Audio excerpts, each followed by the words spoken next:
This is me. I'm Jordan. And while I wear a lot of hats at my job, today I'm going to try something a little bit different. I'm going to take a look at how books are made here at Royal Fireworks Press. You might know us for these books by Michael Clay Thompson. Actually, we're known for a lot of things. But no matter which books you know us for, the same people are responsible for creating each and every one of them. This is Karst. Karst has been making books for Royal Fireworks Press for 32 years.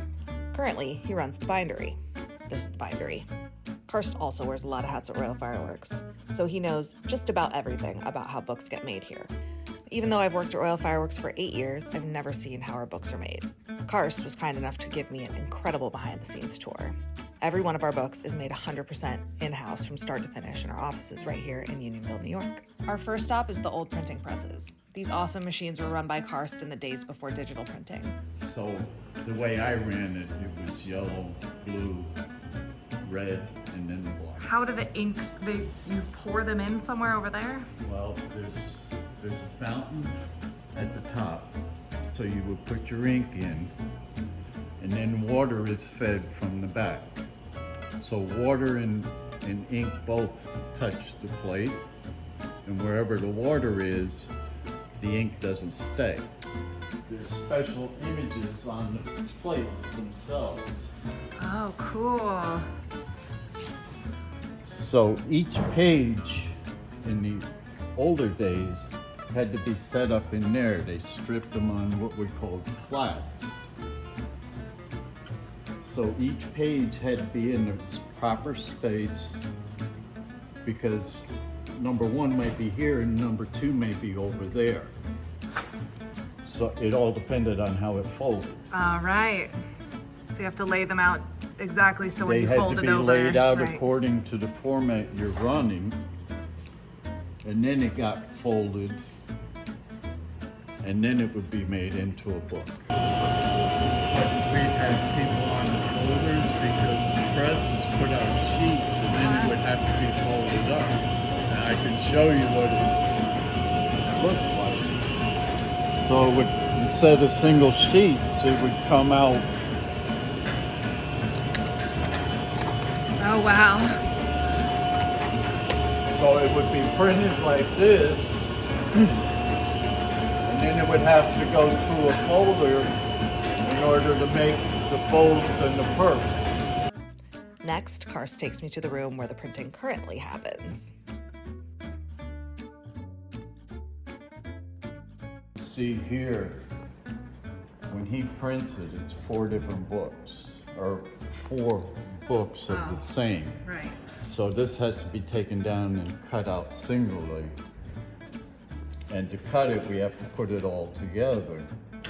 So once it's cut, then she has to separate it back into single books. Karst also showed me how covers used to come out in multiples on the old printers, but I didn't get it recorded, sorry. This is how they come out now. Just a single one. You can see there's nothing on this. It has a little shine because of the paper, but then it goes to the film laminating and it gets a plastic sheet glued to it. To the laminator. Basically, you have a roll of laminate. One side is shiny and the other side is dull. So this side has a glue on it. So it wraps around, this roller heats up to about 325 degrees. And the shiny side goes on the roller and then your glue side is up. And this all becomes clear when it's heated. So the paper feeds from the back and it goes in here and the 2 rollers go together and press that plastic on top of the cover. And then it travels through here. Now you have a continuous web. Before you just had single sheets going in. Once it comes out here, because the plastic is on everything, it's you can open it up like an accordion. So then this is the delivery system, and it has a knife in it that once it finds 2 sheets, it'll go to a certain spot, stop, and this knife will go through and just cut the plastic, not the paper, just separate the sheets. Once the books are printed and the covers are laminated, it's time to put them all together in the bindery. This is where Karst currently runs the show. So basically, everything's been separated already. When we get it from Rob in the print room, everything's together, so we have to separate it by book. All has to be cut because they're too rough, and we have to single them out and then she's separated. I'm going to be putting the individual books in the pockets, and she's going to be feeding the covers. Okay.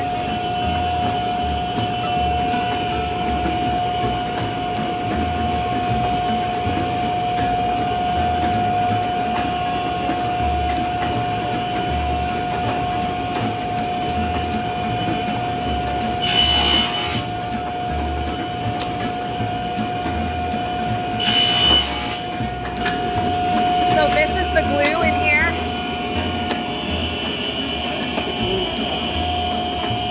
So when I drop them in, they stabilize on this table. And I can raise or lower it. And then there's a saw or a grinder.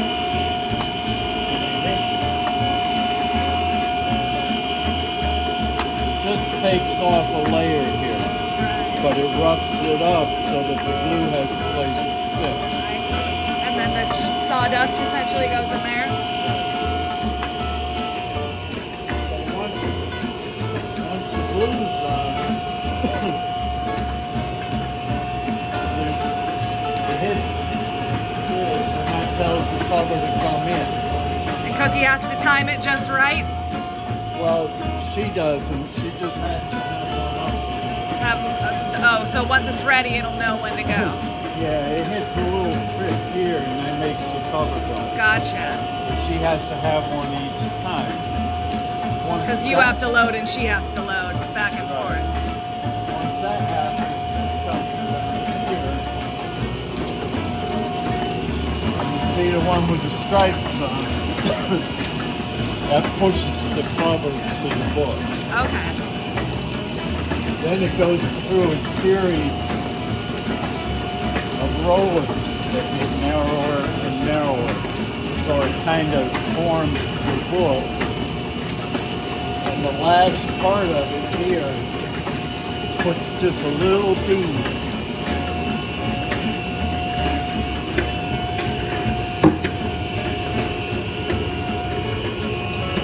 So if you look at it in the light just right, you can see that little bead.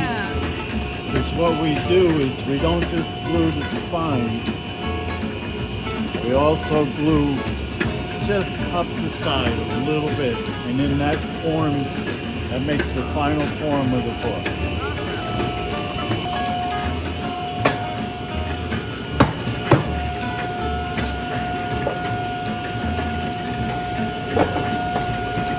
At this point, the glue is still soft, so I weight them just so it gets that nice spine. And you'll see me tap them, it's just to make sure the spines are square. This is a bound book, actually 7 of them, but you'll notice they need a final trim. So where does that happen? I have 2 machines for that. This one. And I have our new one here. Ooh. And this is where we do the bigger books like this. So I have one set up for big books and then one for the pocket size. So this is a final trim book where everything is all nice and neat. Just look at all these books. Each one of them meticulously put together by the team here at Royal Fireworks. This is the shrink wrapping area. Now, Margaret didn't want to be on camera, but chances are if you've ordered from Royal Fireworks, Margaret was the one helping you. When you order a package of books, it gets shrink wrapped right here and then placed on the shelves ready for order. When the order comes in, Margaret picks it from the rack and she puts it in a box and she sends it to you. And there you have it, the whole journey of a book at Royal Fireworks from creation to delivery. This was such a pleasure for me to see how our books are made. I have had the pleasure of illustrating a number of our books. I've even written some, and for many years I've marketed them, but I've never gotten to see truly how the entire process works. And it really is a treat working in publishing, especially when almost all books are sent overseas these days, to know that we have such a personal touch in each and every single book, because everyone here really cares so much about the books we create and the difference that they make in your children's lives. And so thank you again to Karst for showing me around. That was really, really special. And I hope everybody enjoyed seeing the behind the scenes here at Royal Fireworks Press.